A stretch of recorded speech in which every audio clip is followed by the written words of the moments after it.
Muna was angry at herself. She failed Zege. She should have listened to him. Now Zege is dead. Zege would have helped her solve this case. Something is not right. She decided she won't trust anyone anymore henceforth.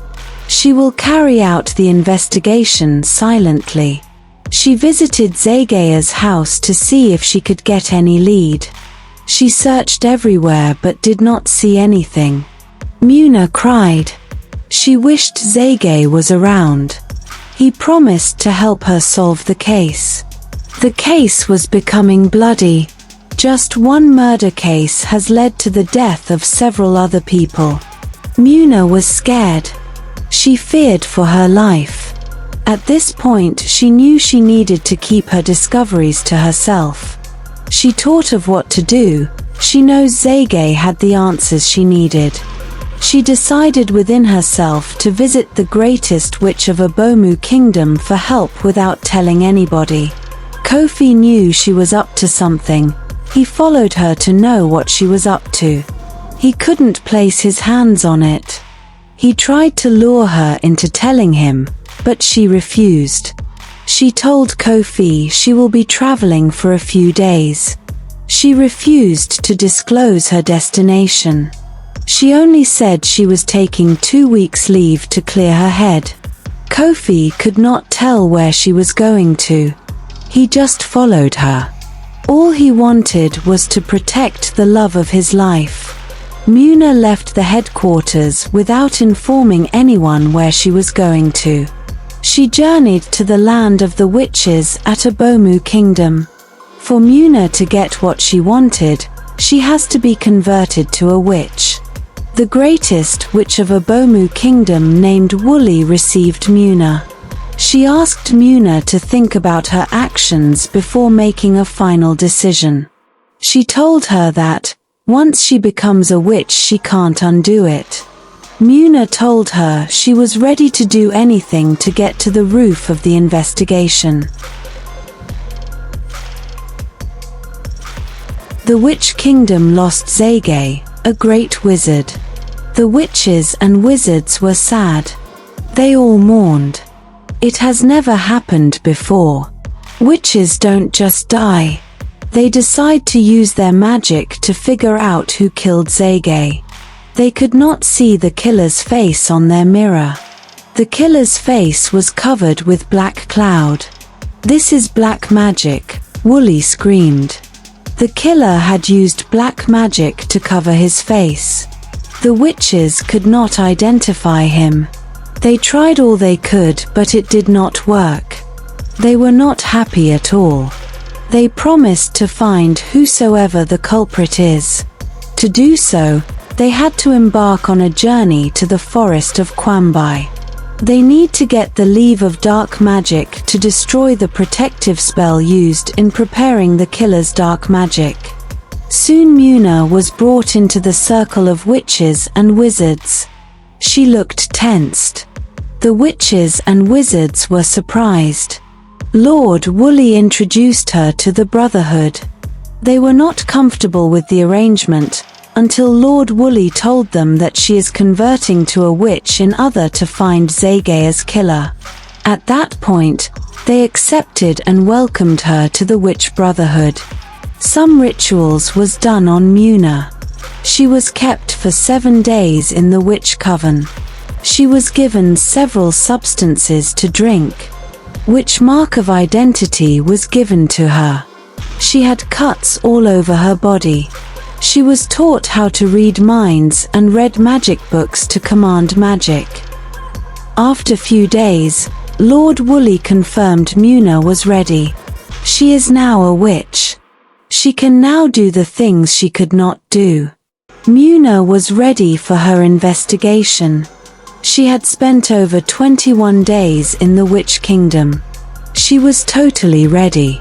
Muna joined the witches in search of the leave of dark magic.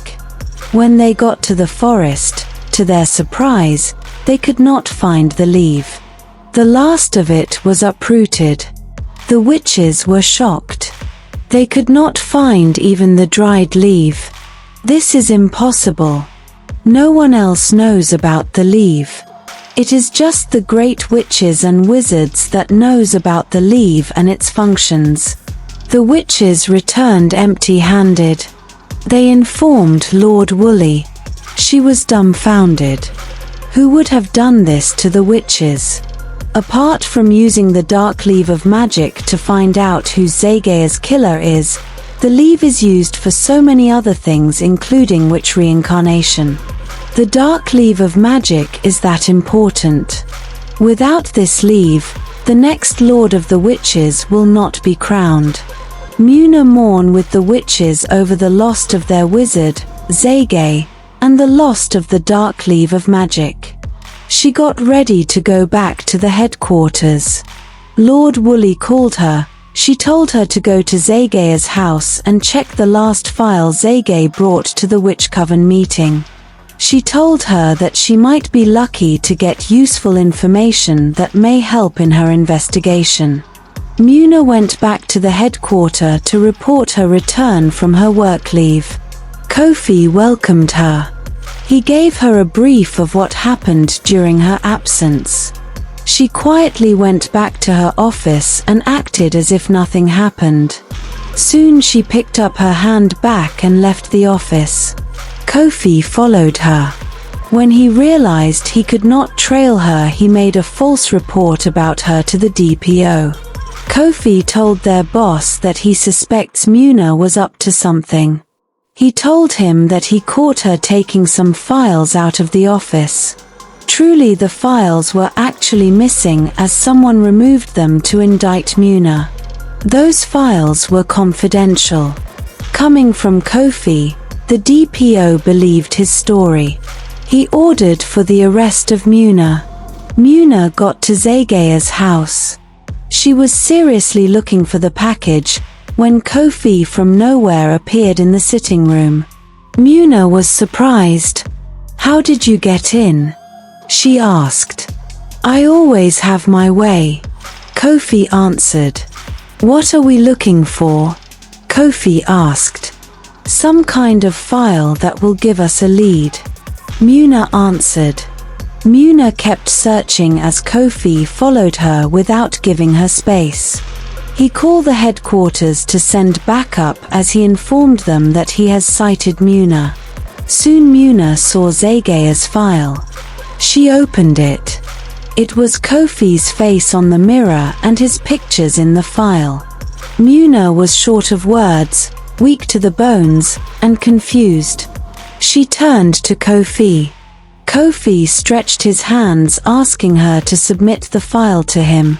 "So it's been you all this while?" she asked. "Yes," he answered. In a soft and gentle voice, Muna asked, "Why?" "Because he owed me. He killed my father in order to take the money alone. I saw him do it, and my mother died out of frustration. He frustrated her to death because she refused to sleep with him. All for what? Because he was king. I promised to revenge their death. And that's exactly what I did. It's quite unfortunate how people don't mind their business. So for everyone who witnessed the killing or tried to investigate the murder, I killed them," he added. "Okay. You have to tell the DPO this and he will help you," Muna said in a low tone, knowing she was in trouble. Kofi told her no one stays alive on discovering any part of the murder. He told her he tried to protect her, but she was too smart to be controlled. So she has to die. Muna tried to run for her life. Kofi chased her. They fought for a while and then Kofi killed her. Soon the police arrived. Kofi hid Zegaya's file that has the evidence of him as the killer. Then told the police that Muna tried to kill him. The DPO was happy he was able to defend himself from Muna. They all went back to the headquarters to celebrate.